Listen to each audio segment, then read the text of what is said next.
الحمد لله رب العالمين والصلاة والسلام على سيد الأنبياء والمرسلين وعلى آله وأصحابه أجمعين أما بعد فأعوذ بالله من الشيطان الرجيم بسم الله الرحمن الرحيم يا بني إنها إن تك مثقال حبة من خردل فتكن في صخرة أو في السماوات أو في الأرض يأت بها الله إن الله لطيف خبير صدق الله مولانا العظيم اللهم صل على سيدنا محمد وعلى آل سيدنا محمد وبارك وسلم۔ سورۃ لقمان میں سے حضرت لقمان کی اپنے بیٹے کو جو نصیحتیں تھیں ان کا ذکر چل رہا ہے۔ حضرت لقمان اپنے بیٹے کو نصیحت کرتے ہوئے فرماتی ہیں کہ اے بیٹے، کوئی بھی چیز ایک دانے کے برابر، رائی کے دانے کے برابر، چاہے وہ کسی چٹان میں ہو، چاہے وہ آسمانوں میں ہو، چاہے وہ زمین میں ہو، اللہ تبارک و تعالی اسے لے کر آئیں گے، یعنی حاضر فرمائیں گے۔ اور بے شک اللہ تعالیٰ بہت باریک بھی ہیں اور باخبر ہیں۔ یعنی کوئی بھی عمل، فرماتے ہیں یہاں پر چیز سے مراد عمل ہے، کوئی بھی نیکی ہو یا بدی ہو، اچھائی ہو یا برائی ہو، وہ اگر ذرہ برابر بھی ہوئی، چاہے وہ جہاں بھی چھپی ہوئی ہو، جب وہ منزل آئے گی جس منزل پہ سارے انسانوں نے حساب و کتاب دینا ہے، تو وہاں پر اللہ تبارک و تعالی سارے اعمال کو جمع فرما دیں گے، اور وہ چھوٹی ذرہ برابر جو نیکی ہوگی یا برائی ہوگی اسے بھی حاضر کر دیا جائے گا۔ یعنی اللہ تبارک و تعالی سے کوئی چیز چھپی ہوئی نہیں ہے، پوشیدہ نہیں ہے، مخفی نہیں ہے۔ اور قرآن حکیم میں دوسرے مقام پر فرمایا وَمَن يَعْمَلْ مِثْقَالَ ذَرَّةٍ خَيْرًا يَرَهُ وَمَن يَعْمَلْ مِثْقَالَ ذَرَّةٍ شَرًّا يَرَهُ۔ جس نے ذرہ برابر بھی کوئی نیکی کی ہے وہ اپنے سامنے اسے دیکھ لے گا، اور جس نے ذرہ برابر بھی کوئی برائی کی ہے وہ بھی اپنے سامنے اسے موجود پائے گا۔ نیکی کے بارے میں کہا جا رہا ہے، نیکی اور بدی دونوں کے بارے میں، کہ وہ جتنی بھی ہوگی مقدار میں، وہ چھوٹی ہو یا بڑی، وہ عمل چھوٹا ہو یا بڑا ہو، اللہ تبارک و تعالیٰ اسے حاضر کر لیں گے۔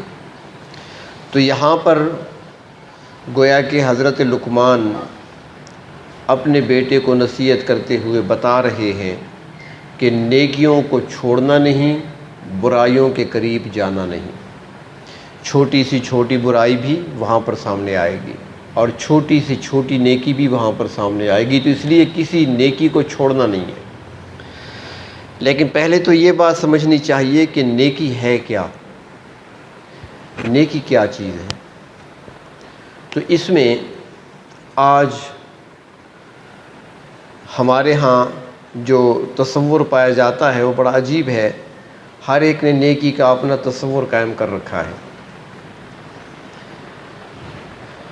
ایک ڈاکو ڈاکہ ڈالتا ہے، ایک چور چوری کرتا ہے، دوسروں کا نقصان کرتا ہے اور بعض اوقات جانی نقصان تک کر لیتا ہے، لیکن ساتھ وہ کہتا کیا ہے؟ وہ کہتا ہے کہ اگر میں ڈاکہ ڈالتا ہوں، جرم کرتا ہوں، جرم ہے، غلطی ہے، گناہ ہے، لیکن دوسری طرف بھی تو دیکھو نا، جو مال لے کر آتا ہوں میں غریبوں کی مدد بھی تو کرتا ہوں نا، بیواؤں کے چولہے بھی تو جلتے ہیں میرے خرچے پہ، یتیموں کی مدد بھی کرتا ہوں۔ یعنی کہ اس نے تصور قائم کر رکھا ہے کہ میں ڈاکہ ڈالتا ہوں، چوری کرتا ہوں یا ناجائز طریقے سے مال کماتا ہوں، تو اس کو میں نیکی کے کاموں میں خرچ کرتا ہوں، تو گویا میرا ڈاکہ ڈالنا بھی ایک نیکی ہے، ایک تصور قائم کر رکھا ہے۔ اور اس طریقے سے ہمارے ہاں آپ نے دیکھا ہوگا کہ جو اداکارائیں ہوتی ہیں، ایک گانے والی عورتیں ہوتی ہیں، کردار کے لحاظ سے مشکوک قسم کی عورتیں ہوتی ہیں. یہ محرم کے موقع پر سبیلیں اکثر وہی لگاتی ہیں نیکی کمانے کے لیے، اور محرم کے دنوں میں جلوسوں میں آگے آگے کالا لباس پہن کر بھی وہی ہوتی ہیں نیکی کمانے کے لیے. ہم نے ایک اپنا تصور قائم کر رکھا ہے، جو مرضی آئے کرتے رہو، بس یہ تھوڑے سا کام کر لیا کرو، یہ بھی ہماری نیکی ہے. ہماری مثال تو وہ ہے کہ جس طرح فرماتی ہیں کہ ایک دیہات میں، ایک گاؤں میں پہلی مرتبہ ہاتھی آ گیا کہیں سے. تو پہلی مرتبہ آیا تھا، لوگوں نے کبھی ہاتھی دیکھا نہیں تھا، تو لوگ جا رہے تھے دیکھنے کے لیے. تو وہاں پر کچھ نابینے بھی رہتے تھے اس گاؤں میں. انہوں نے کہا ہمیں بھی لے چلو، ہم بھی دیکھنا چاہتے ہیں. ان کو بھی لے آئے. اب وہ آنکھوں سے دیکھ نہیں سکتے، ان کو قریب لے گئے.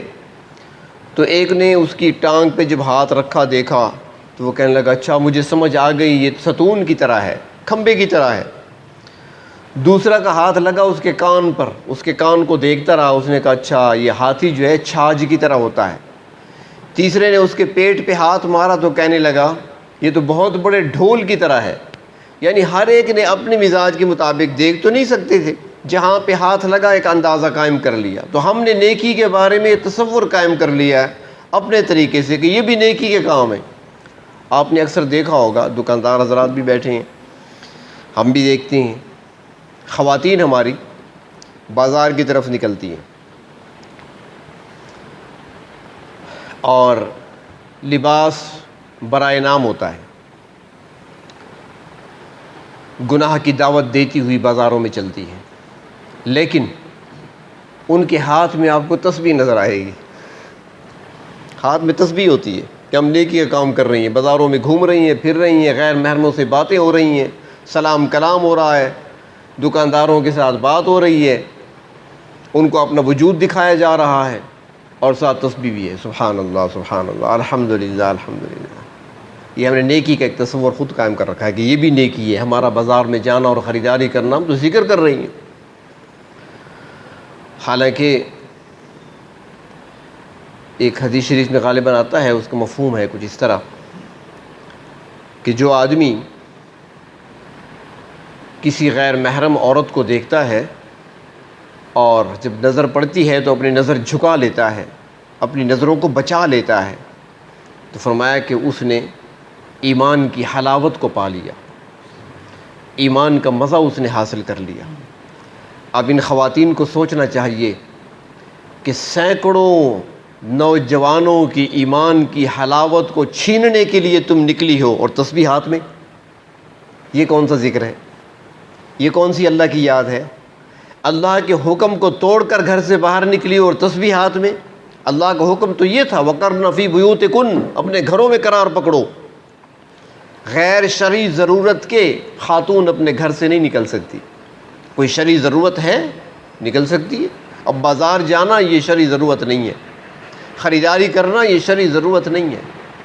اور پھر اس موقع پر ہم نے ایک نیکی کا اپنا تصور قائم کر رکھا ہے کہ بھی میں تو بازار گئی تھی اور میں نے جو ہے نا اتنی مرتبہ درود شریف پڑھ لیا. کہ کیسے درود شریف پڑھا؟ جبکہ ایک روایت میں تو یہ آتا ہے کہ جب عورت غیر شرعی کوئی یعنی شرعی عذر نہیں ہے، بغیر کسی شرعی ضرورت کے گھر سے باہر نکلتی ہے تو اس پر لعنت پڑتی ہے. اب اوپر سے لعنت پڑ رہی ہو، نیچے سے سبحان اللہ الحمدللہ، کیا فائدہ دے گا؟ اور پھر کہتی ہے کہ ہم نے 1.25 لاکھ پورا کرنا تھا، بازار گئی تو میں نے 10,000 میرا ہو گیا. وہ کیا خیر و برکت آئے گی اس کے اندر؟ اس سے کیا فائدہ ملے گا آپ کو؟ آپ تو گناہ کما کر لوٹی ہیں، واپس آئی ہیں گھر کو. تو آپ کو، بلکہ میں نے یہاں پر پہلے بھی ایک مرتبہ عرض کیا تھا کہ حدیث شریف میں آتا ہے، غالباً حضرت ابو ہریرہ سے روایت ہے شاید، وہ فرماتے ہیں کہ جو عورت بغیر ضرورت کے بازار کی طرف گئی ہے واپس آ کر غسل کرے. واپس جب گھر آئے تو غسل کرے. وہ اس حد تک سختی کی گئی ہے تاکہ دوسروں کا ایمان اور عقیدہ بھی خراب نہ ہو. ایمانی حلاوت، ایمانی لذت. اور آج ہم ایمانی لذتیں کہاں سے حاصل کریں؟ ہم تو شیطانی لذتیں حاصل کر رہے ہیں، شیطانی لذتوں کے پیچھے پڑے ہوئے ہیں. ہم نے ٹھیک کو بھی غلط کر دیا ہے، ہم نے درست کام کو بھی غلط کر دیا، ہم نے اپنی نیکی کو بدی بنا دیا، ثواب کو ہم نے اپنے لیے عذاب کا ذریعہ بنا لیا. وہ کہتی ہے کہ ایک مرتبہ 2 اشخاص جا رہے تھے، 2 دوست سمجھ لیں. تو ایک ان میں امیر آدمی تھا اور دوسرا متوسط طبقے سے تعلق ہوگا. جا رہے ہیں، راستے میں دیکھا ایک کسان ہے جو زمین میں کام کر رہا ہے. اس کے جوتے پڑے ہوئے تھے. کسان نے جوتے اتارے ہیں، اپنے کھیت میں کام کر رہا ہے، ذرا دور گیا ہوا ہے کھیتوں میں. تو ایک نے کہا دوسرے سے، جو امیر آدمی تھا اس نے دوسرے سے کہا اپنے دوست سے کہ ذرا تھوڑا سا شغل ہو جائے. اس نے کہا وہ کیسے؟ اس نے کہا یہ جوتے اس کے اٹھا لیتے ہیں، چرا لیتے ہیں، چھپا دیتے ہیں کہیں، اور پھر دیکھتی ہیں کہ یہ کیسے پریشان ہوتا ہے. آئے گا جوتے نہیں ہوں گے، پریشان ہوگا، جوتے کون لے گیا؟ جوتے اس کے کچھ دیر کے لیے ہم چھپا دیتے ہیں، بعد میں دے دیں گے. اس کے ساتھی نے کہا کہ بھائی بات یہ ہے کہ کسان کو ہم نے حیران کرنا ہے نا، کسان کو ہم نے حیران کرنا ہے نا، کہ حیران ہو جائے اچانک وہ. تو فرمایا کہ حیران ہم اس کو پریشان کر کے کیوں کریں؟ حیران ہی تو کرنا ہے تو اسے خوشی دے کر حیران کیوں نہ کریں؟ حیران کرنا ہے، اس کی دو صورتیں ہیں، پریشان کر کے حیران کرنا اور خوشی دے کر حیران کرنا. تو اسے ہم پریشان کر کے حیران کیوں کریں؟ اسے حیرت میں ڈالیں خوشی دے کر. اس نے کہا وہ کیسے؟ اس نے کہا تم امیر آدمی ہو، 100 روپیہ ایک جوتی میں رکھ دو، 100 دوسری میں رکھ دو، ہم چھپ جاتے ہیں. وہ آئے گا جب جوتوں میں پیسے دیکھے گا حیران بھی ہوگا لیکن خوشی کی حیرانگی ہوگی. جوتے نہیں پائے گا تو پریشان ہوگا بیچارہ، اور یہاں حیرت ہوگی اسے اسی طرح ہوگی، شاید اس سے زیادہ ہو، لیکن اس حیرت اور حیرانگی کے ساتھ اس کو خوشی حاصل ہوگی. تو پھر اس طرح پیسے رکھیے. جب واپس وہ آیا جوتوں کی طرف پاؤں ڈالا تو کچھ کاغذ ہے، نکال کر دیکھا 100 روپیہ، دوسرے میں دیکھا وہاں بھی 100 روپیہ. کبھی آسمان کی طرف دیکھتا ہے تشکر آمیز نظروں سے، اور کبھی ادھر ادھر دیکھتا ہے کس نے رکھے، اللہ نے دیے، مجھے کہاں سے آ گئے. غریب آدمی تھا، خوش ہو گیا، یعنی اسے حیرت ہوئی، اور وہ حیرت جو تھی وہ خوشی مل کر ہوئی، نہ کہ پریشانی مل کر. تو ہم بعض اوقات دوسروں کو پریشان کر دیتے ہیں، اور اپنے لیے جو نیکی کا کام ہوتا ہے اس کو بھی ہم برائی بنا لیتے ہیں اپنے لیے. اور یہاں پر یہ بھی عرض کروں کہ بعض اوقات نیکی کا جذبہ بھی بعض اوقات انسان کو برائی کی طرف لے جاتا ہے. نیکی کا جذبہ بھی بعض اوقات انسان کو برائی کی طرف لے جاتا ہے، کیونکہ دین کے احکامات پر عمل کرنا ہے، نیکی کے کام کرنے ہیں، لیکن دین کے تقاضوں کو بھی سمجھنا اور دیکھنا ہے. اپنی مرضی نہیں، ورنہ وہ تو شوق پورا کرنا ہو گیا، پھر وہ دین کے تقاضوں کا پورا کرنا نہ ہوا، وہ نیکی نہیں بنے گی. اس لیے اللہ تبارک و تعالی نے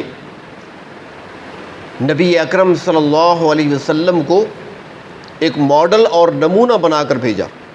آپ صلی اللہ علیہ وسلم کا اسوہ حسنہ ہمارے سامنے رکھا کہ مجھ تک پہنچنا ہے تو ان کو دیکھ دیکھ کر چلتے رہو، اپنی مرضی نہیں کرنی، ان کو دیکھ کر چلنا ہے. اس لیے تو اللہ کے رسول نے فرمایا کہ نماز کا حکم قرآن حکیم میں کئی بار اللہ نے دیا، اقیم الصلاۃ، نماز قائم کرو، نماز قائم کرو. اللہ کے نبی صلی اللہ علیہ وسلم نے نمازیں پڑھائی بھی ہیں، صحابہ کرام نے پیچھے پڑھی بھی ہیں، لیکن ساتھ آپ نے فرمایا صلو، پڑھو نمازیں، لیکن پڑھو کیسے؟ کما رأیتمونی اصلی، جس طرح مجھے پڑھتے ہوئے دیکھتے ہو، آگے پیچھے نہیں بڑھنا تم نے، نہ اس میں اضافہ کرنا ہے نہ اس میں کمی کرنی ہے. میں ہی تمہارے لیے نمونہ ہوں. اگر تمہاری نمازیں میری نمازوں کی طرح ہوئی تو کامیاب ہو گئے تم. اگر تمہاری نمازیں، وضو بھی کر لیا تم نے، مسجد میں آ گئے ہو، لیکن نماز تمہاری میرے طریقے سے ہٹ کر ہوئی تو پھر وہ نماز نہیں ہے. آپ کو نمونہ بنایا گیا. 3 صحابہ آئے تھے نبی اکرم صلی اللہ علیہ وسلم کے حجرہ مبارکہ پر، ازواج مطہرات رضی اللہ تعالی عنہن. ان سے سوال کیا، پوچھا نبی اکرم صلی اللہ علیہ وسلم کے احوال کے بارے میں، کہ آپ صلی اللہ علیہ وسلم کا گھر میں عبادت کا طریقہ کیا ہے. اور نبی اکرم صلی اللہ علیہ وسلم کی تو ساری حیات طیبہ، ساری مبارک زندگی کھلی ہوئی کتاب کی مانند ہے.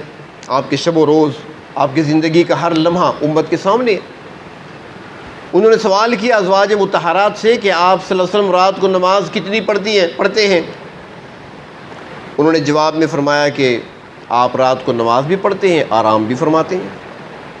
نماز کے لیے کھڑے ہوتے ہیں تو ہم سمجھتے ہیں کہ بس اب نہیں کریں گے، کیونکہ نماز کی رکعت شروع کی، سورۃ بقرہ کو شروع کر دیا، بقرہ مکمل ہوئی، آل عمران کو شروع کر دیا، صورتیں پہ صورتیں پڑھے جا رہے ہیں، اور پھر دیکھتے ہیں کہ آپ آرام بھی کر رہے ہیں، تو نماز بھی پڑھتے ہیں رات کو، آرام بھی کرتے ہیں۔ پھر پوچھا روزے کے بارے میں، تو انہوں نے بتایا کہ آپ روزہ رکھتے ہیں، کبھی روزہ رکھتے ہیں، کبھی افطار کر لیتے ہیں، چھوڑ دیتے ہیں۔ جب چھوڑتے ہیں تو ہم سمجھتے ہیں اب روزہ نہیں رکھیں گے، اور جب رکھنا شروع کرتے ہیں تو ہم سوچتے ہیں کہ اب چھوڑیں گے نہیں، مسلسل بھی رکھتے ہیں روزے، چھوڑ بھی دیتے ہیں۔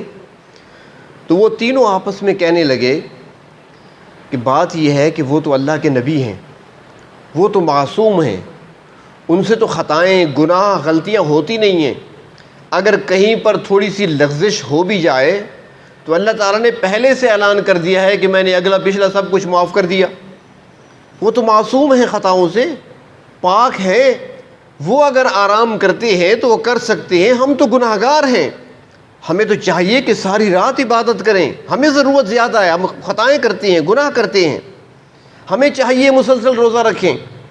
تو ایک نے کہا کہ میں زندگی بھر شادی نہیں کروں گا، ایسے ہی رہوں گا۔ دوسرے نے کہا کہ میں بس اب ہمیشہ روزے سے رہوں گا، میرا بس روزہ ہی روزہ ہوگا ہمیشہ۔ تیسرے نے کہا کہ میں رات کو سوؤں گا نہیں، بس ساری رات مصلے پہ گزاروں گا۔ اب تینوں نے آپس میں معاہدہ کر لیا۔ نبی اکرم صلی اللہ علیہ وسلم کو اطلاع ہوئی، آپ تک بات پہنچ گئی، آپ نے تینوں کو بلایا اور آپ صلی اللہ علیہ وسلم نے بڑے سخت الفاظ میں ان کو تنبیہ فرمائی۔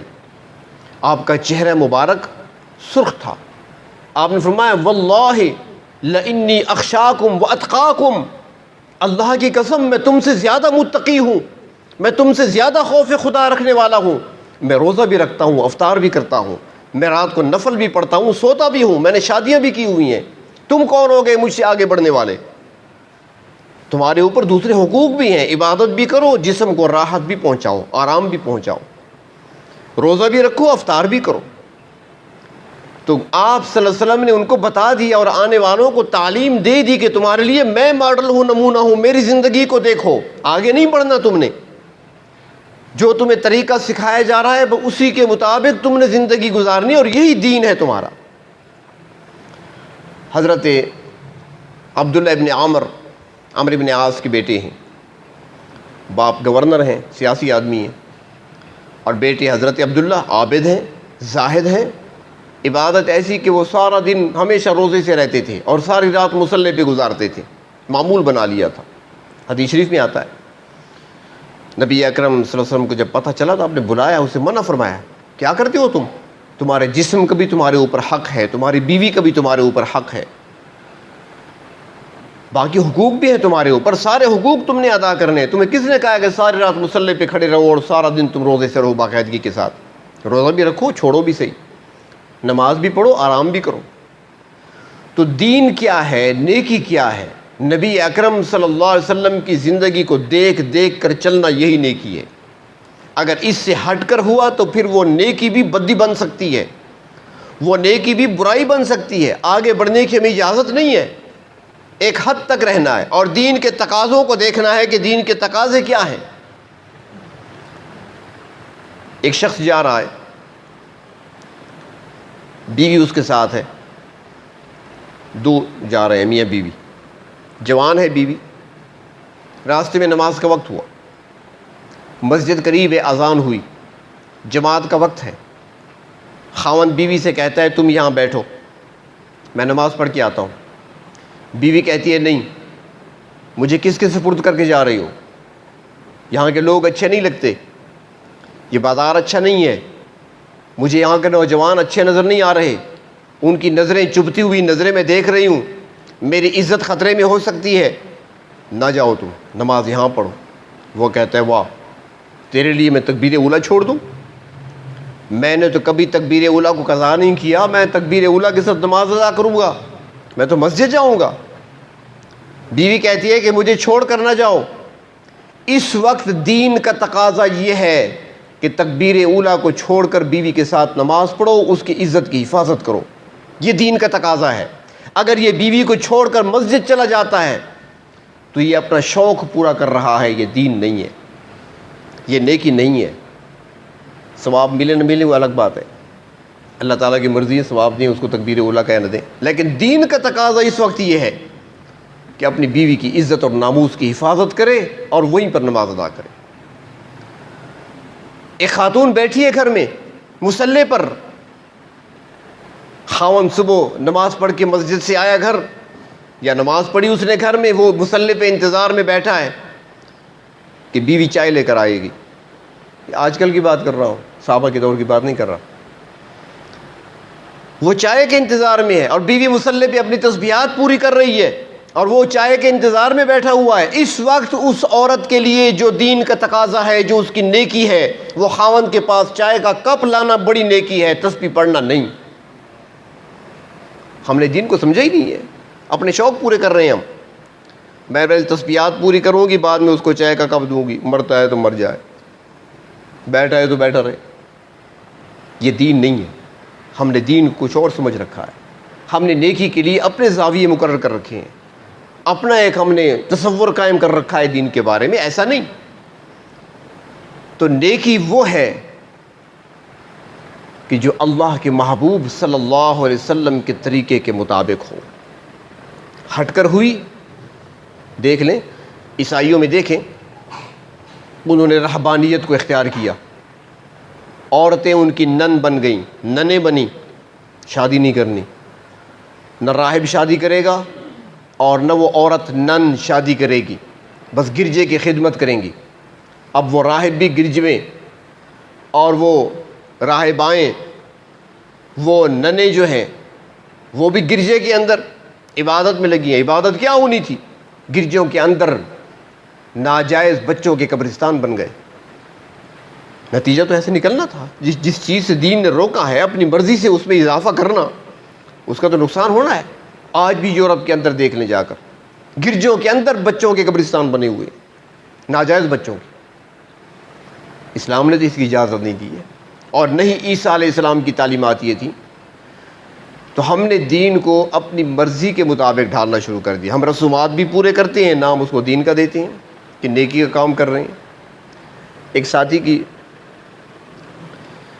شادی تھی تو اس کے والد صاحب کے ساتھ تعلق تھا پرانا، تو ان سے میں نے کہا کہ آپ کی شادی میں تو خرافات نہیں ہوں گے نا؟ اس نے نہیں، ایسا کچھ نہیں ہوگا۔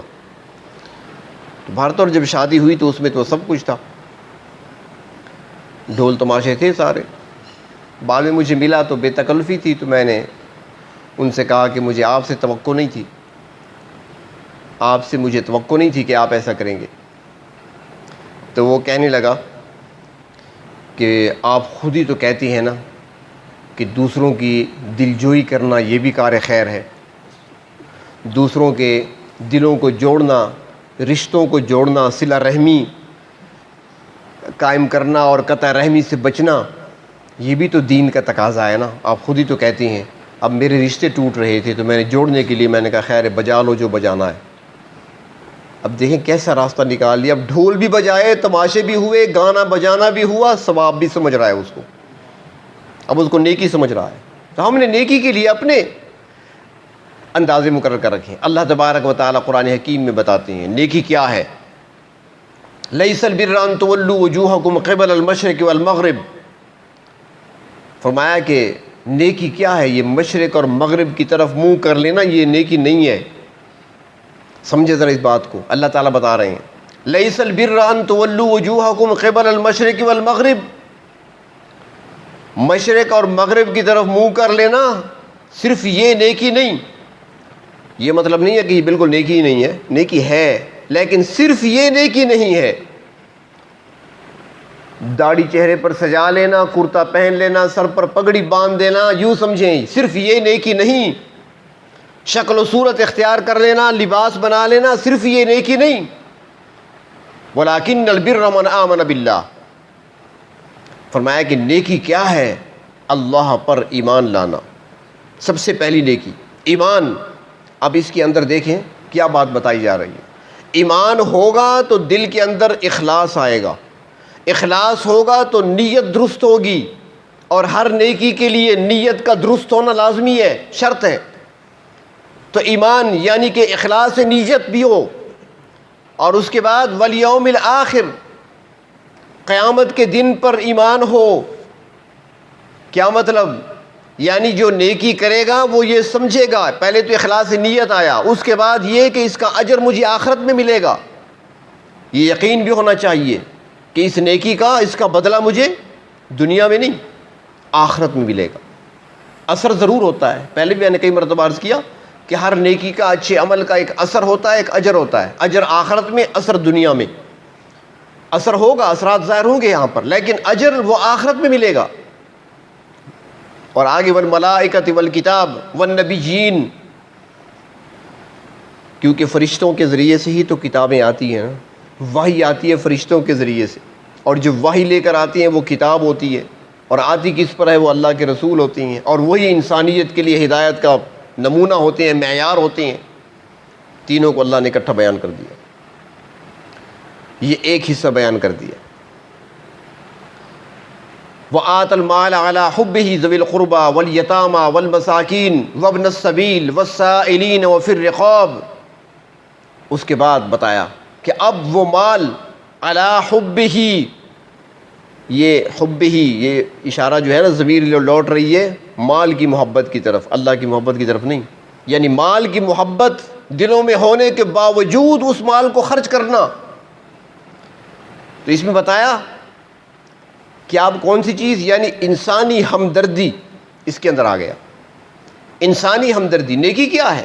صرف شکل و صورت اختیار کرنا نہیں، بلکہ ایمان کے ساتھ اخلاص نیت ہر عمل کے لیے، اور پھر آخرت پر کا یقین کہ وہاں پر اجر ملے گا مجھے، برائیوں کو وہاں پر سامنے لایا جائے گا اور نیکیوں کو بھی سامنے لایا جائے گا، اور نیکیوں پر مجھے وہاں پہ اجر ملے گا، اور اللہ کے رسول صلی اللہ علیہ وسلم میرے نیکیوں کے لیے میرے سامنے معیار ہے، نمونہ ہے، انہی کے مطابق میں نے نیکی کرنی ہے، اور وہ عمل نیکی کہلا سکتا ہے جو آپ صلی اللہ علیہ وسلم کی اتباع میں ہوگا۔ اور اس کے بعد پھر انسانی ہمدردی، خرچ کرنا، اور پھر آگے فرمایا کیا ہے؟ وَإِقَامَ الصَّلَاةِ وَإِقَامَ الصَّلَاةَ وَالزَّكَاةَ وَآتَى الزَّكَاةَ، نماز کا قائم کرنا اور زکوٰۃ ادا کرنا۔ دیکھیں نماز کا ذکر بعد میں آیا، پہلے ایمانیات کا ذکر آیا، اللہ کے محبوب کی زندگی کو سامنے رکھنا، پہلے یہ معیار اپنے ٹھیک کر لو، اس کے بعد انسانی ہمدردی کا جذبہ اپنے دلوں میں پیدا کرو، پھر مسجد میں آؤ، پھر نماز کے لیے آؤ، نماز قائم کرو۔ اور زکوٰۃ کا ذکر الگ آیا، تو اس سے معلوم ہوا جو پہلے انسانی ہمدردی میں خرچ کرنا ہے وہ زکوٰۃ کے علاوہ ہے۔ حدیث شریف میں آتا ہے کہ زکوٰۃ کے علاوہ بھی تم پر کچھ ذمہ داریاں عائد ہوتی ہیں کہ تم نے دوسروں پر خرچ کرنا ہے مال، گو کہ مال کی محبت ہے تمہارے دلوں میں، اللہ کو علم ہے۔ انہ لحب الخیر لشدید، محبت تو ہے دلوں کے اندر، لیکن محبت کے باوجود اللہ کی رضا کی خاطر خرچ کرنا اس کے بندوں پر۔ اور فرمایا کہ پھر نماز قائم کرو اور زکوٰۃ ادا کرو، اور پھر آگے فرمایا کہ الموفون بعہدہم اذا عاہدوا، وعدوں کو پورا کرنا، جو عہد باندھے ہیں، جو وعدے کیے ہیں ان کو پورا کرنا۔ پہلا عہد تو اللہ کے ساتھ باندھا تھا نا، جب عالم ارواح میں پوچھا تھا الست بربکم، میں تمہارا رب ہوں کہ نہیں، سب نے کہا تھا بلا اللہ آپ ہی ہمارے رب ہیں، پہلے تو وہ وعدہ۔ پھر دنیا میں آئے ہم، تو پھر ہمارے سامنے وعدہ رکھا گیا، تو ہم نے پھر عہد کیا، لا الہ الا اللہ محمد الرسول اللہ، ایک عہد کیا ہے ہم نے۔ اور اس کے علاوہ دنیاوی معاہدے، یہ نکاح کیا ہے؟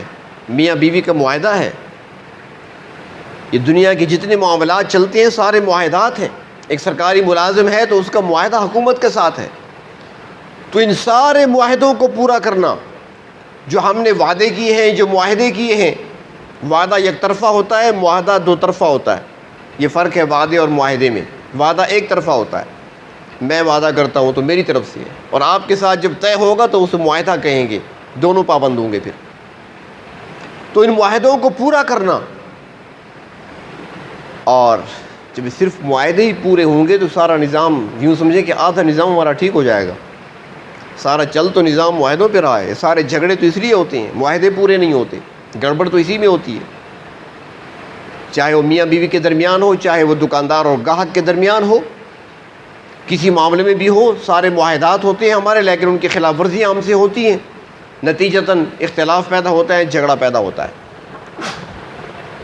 والموفون بعہدہم اذا عاہدوا والصابرین فی البأساء والضراء وحین البأس، اور فرمایا کہ صبر کرنا، چوٹی کیا ہے اس کی آخر میں بتایا، صبر کرنا، دنیا میں تکلیفیں آئیں گی، کبھی بھوک کی تکلیف آئے گی، فقر و فاقہ کی نوبت آئے گی، کبھی جسمانی تکلیف پہنچے گی بیماریوں کی صورت میں، اور کبھی تم پر جنگ مسلط کر دی جائے گی۔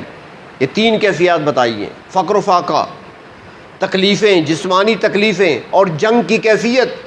فرمایا ان تمام معاملات میں صبر کرنا، ڈٹے رہنا، اللہ کی طرف نظر کا ہونا ایک مومن کا۔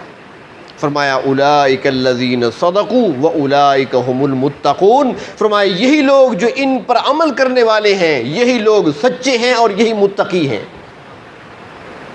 یہ نیکی ہے، اللہ نے بتا دیا ہمیں، ساری تفصیل بیان کر دی۔ اب زیادہ وقت نہیں کہ اس آیت پر تفصیلی بات کی جائے، پھر کافی لمبی ہو جائے گی۔ میرے خیال میں درس قرآن میں بھی اس آیت پر شاید میرے 3 درس ہیں الگ الگ، یا 4 درس ہیں، تو ساری بات تو نہیں ہو سکتی، اشارتاً میں نے کچھ عرض کر دیا۔ تو نیکی کیا ہے؟ اللہ تبارک و تعالی کا خوف دل میں رکھتے ہوئے، اخلاص نیت کے ساتھ، خلوص نیت کے ساتھ، یعنی صرف اللہ کی رضا کے لیے، مقصود کچھ اور نہ ہو، نہ دکھانا مقصود ہو، نہ کسی اور کو خوش کرنا مقصود ہو، دکھلاوا نہ ہو اس کے اندر، ریا اس میں اندر شامل نہ ہو، کسی سے انعام کی توقع اور لالچ نہ ہو، کسی کو دکھانا مقصود نہ ہو، کسی کو خوش کرنا مقصود نہ ہو سوائے اللہ کے۔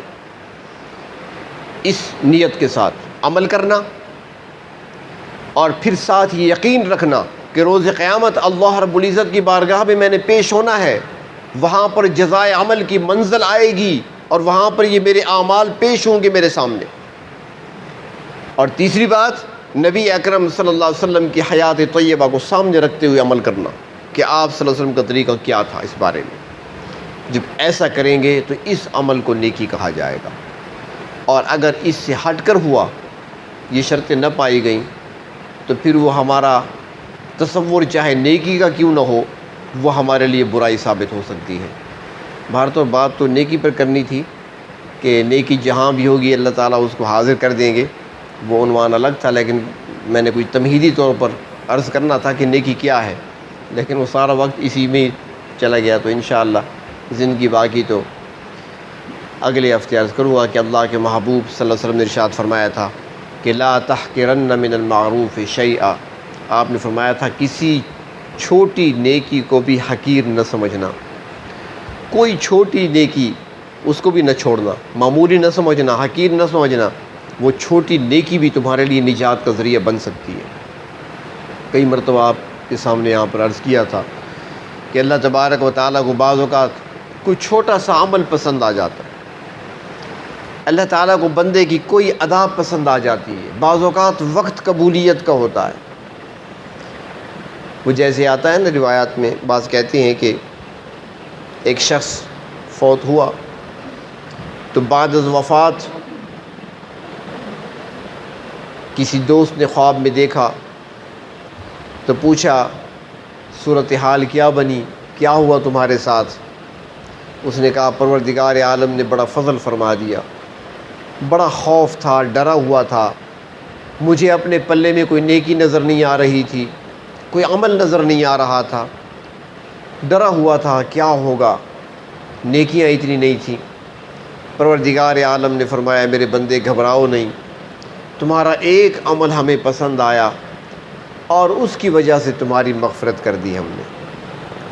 تو وہ کہنے لگا، میں سوچ میں پڑ گیا کہ میرا ایسا کون سا بڑا عمل تھا جو اللہ کو پسند آیا، میں نے تو کوئی کبھی ایسی نیکی کی نہیں ہے۔ تو مجھے بتایا گیا کہ ایک مرتبہ تمہارے دوست کی وفات ہوئی اور تو اس کے جنازے میں شریک تھا، اور پھر قبرستان اس کے ساتھ چلا، جب اس کو قبر میں رکھا گیا لوگ مٹی ڈال رہے تھے تو نے اپنے دوست کی قبر پر 3 مٹھیاں مٹی کی بڑی محبت سے ڈالی تھیں، منہا خلقناکم وفیہا نعیدکم ومنہا نخرجکم تارۃ اخری، جو سنت ہے 3 مٹھیاں۔ تو 3 مٹھیاں جو نے ڈالی تھیں اپنے اس دوست کی قبر پر مٹی کی بڑی محبت سے، تیرا وہ مٹی کی مٹھیاں ڈالنا ہمیں بڑا پسند آیا، اس کے بدلے تیری بخشش کر دی۔ اس لیے بعض اوقات یہ چھوٹی چھوٹی نیکیاں انسان کے لیے نجات کا ذریعہ بن جاتی ہیں۔ اس لیے اللہ کے محبوب صلی اللہ علیہ وسلم نے ارشاد فرمایا، لا تحقرن من المعروف شیئا، کسی بھی نیکی کو حقیر نہ سمجھنا، نیکی سامنے آئے کرتے جاؤ، اور کسی گناہ کو معمولی نہ سمجھنا، جو گناہ سامنے آئے چھوڑتے جاؤ، بچتے جاؤ، اپنے آپ کو بچاتے جاؤ۔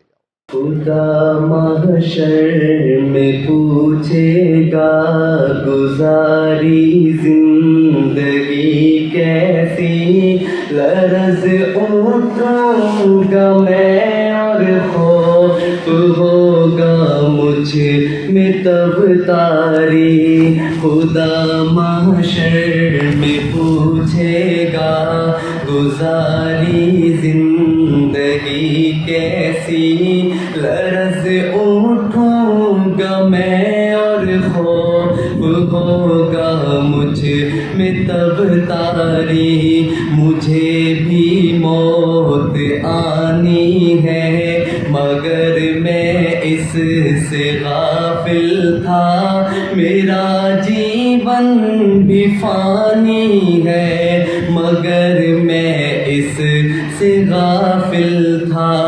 کفن بازار میں آ بھی چکا میں اس سے غافل تھا، میری میت کا تختہ بھی بنا لیکن میں غافل تھا۔ خدا محشر میں پوچھے گا گزاری زندگی کیسی، لرز اٹھوں گا میں اور خوف ہوگا مجھ میں تب تاری۔ میں غفلت میں گناہ کرتا رہا افسوس لیکن اب، مگر اب کوئی بھی افسوس کا بنتا نہیں، مطلب مجھے بھی موت لینے آ گئی، اب کیا کروں گا میں اندھیری قبر میں، اب کس طرح تنہا رہوں گا میں۔ خدا محشر میں پوچھے گا گزاری زندگی کیسی، لرز اٹھوں گا میں اور خوف ہوگا مجھ میں تب تاری۔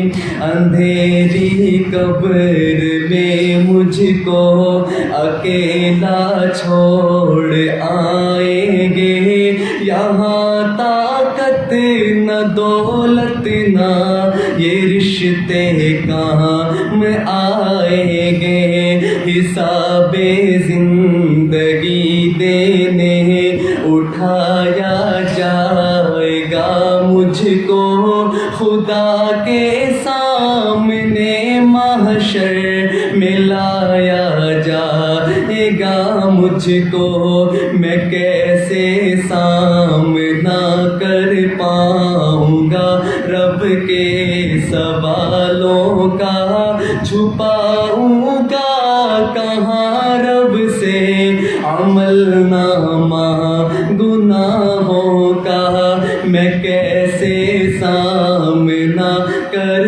پاؤں گا رب کے سوالوں کا، چھپاؤں گا کہاں رب سے عمل نامہ گناہوں کا۔ میرے اعضاء گواہی دیں گے خود میرے گناہوں پر، میرے اعضاء گواہی دیں گے خود میری خطاؤں پر۔ خدا محشر میں پوچھے گا گزاری زندگی کیسی، لرز اٹھوں گا میں اور خوف ہوگا مجھ میں تب تاری۔